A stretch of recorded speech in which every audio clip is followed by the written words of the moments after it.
was the psychological effects that it had on you? How would you describe that? I kept finding myself in relationships with abusive men. Do you think that your father being absent in your life contributed to how you view men? I witnessed the most horrific acts of domestic violence. I'm talking, my mum was regularly beaten black and blue. You said that this video was made nearly... I'm about to get into a clip of Victoria Everest, the Instagram influencer who came up with false rape allegations on a man. And I did a video to it a couple days ago, and the long form podcast is on Trend Central. If you want to go check it out, this is just a little clip right here. So let's get into it.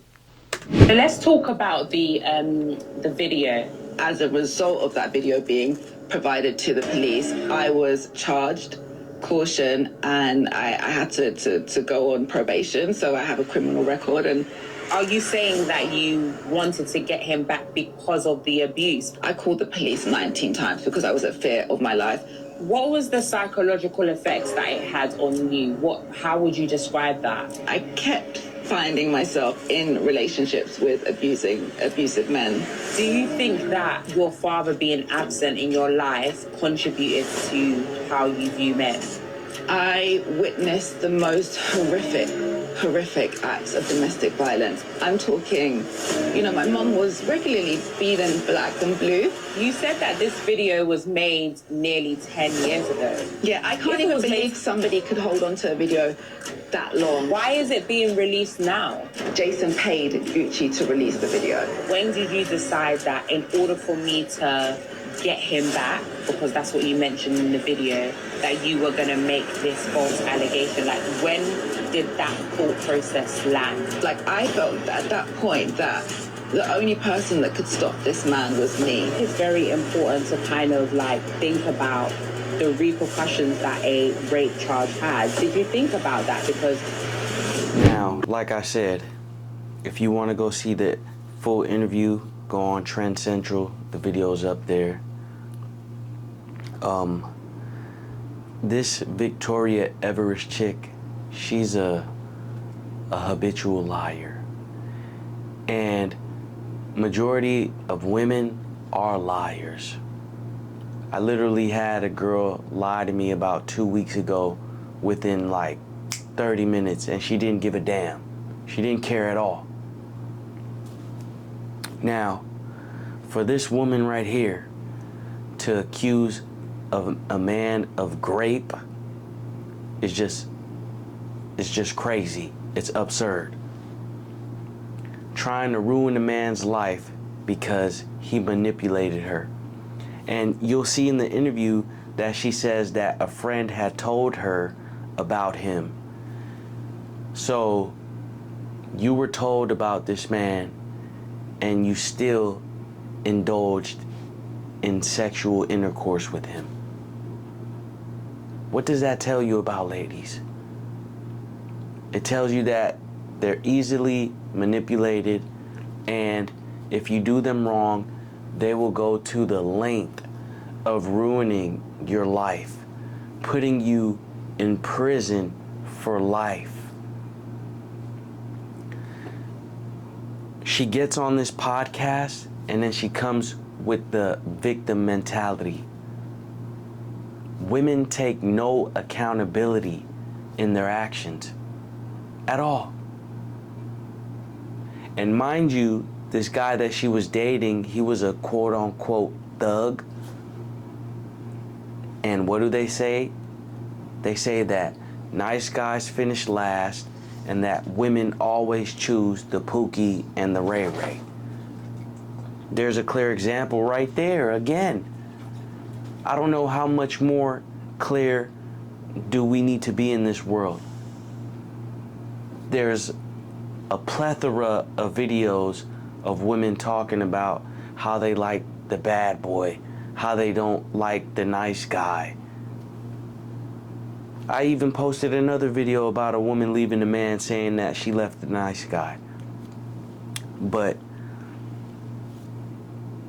this woman gets on a podcast and she thinks, after lying, going to the extent of rape, that we would actually believe her.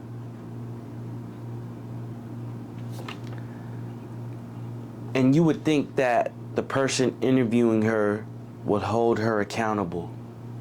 And for the women out there who don't want to be looked at like this, you guys should be in the comments telling her that she's actually wrong about what she did. And her story, it doesn't even line up. She said her dad got assassinated by a friend when she was 12, and then she had said something completely different. But this just goes to show, fellas, that you need to be safe out here. You can't be manipulating women just to get in their panties. She says she had some childhood trauma. Her dad wasn't really there like that, but he was a good dad. And these should be red flags. When you're sitting across the dinner table or you're interviewing a woman and these type of things pop up, these should be red flags. Trauma in a woman's life is a red flag. You want a woman who had a soft life. You don't want a woman who's been through trauma, who's been hardened through life, because she's just gonna make things difficult for you. They're just gonna make it more difficult for you. She said she's been kidnapped, her hair was cut off, she was thrown in the water. And you know, I bet you that this isn't the first time that she's tried this. And that's why she's probably been kidnapped, thrown in the water. She tried it with the wrong man. And she's from Nigeria. And she's also Turkish. She tried this with the wrong man, and they did that to her. She's been through trauma. She openly admitted to hating men. And she also sells some type of program or product to people. And you know, I feel sorry for the people who actually follow her and listen to her jargon. You know, these people are probably just as delusional and crazy as her. To try to ruin a man's life after being told that he wasn't a good person, you come on this podcast, you play the victim, and you take no accountability. Fellas, just know that women lie and they don't care at all. They're very harsh. So if you see these type of things, know that it's a red flag and run. Like, comment, share, and subscribe. Let me know what you think about it.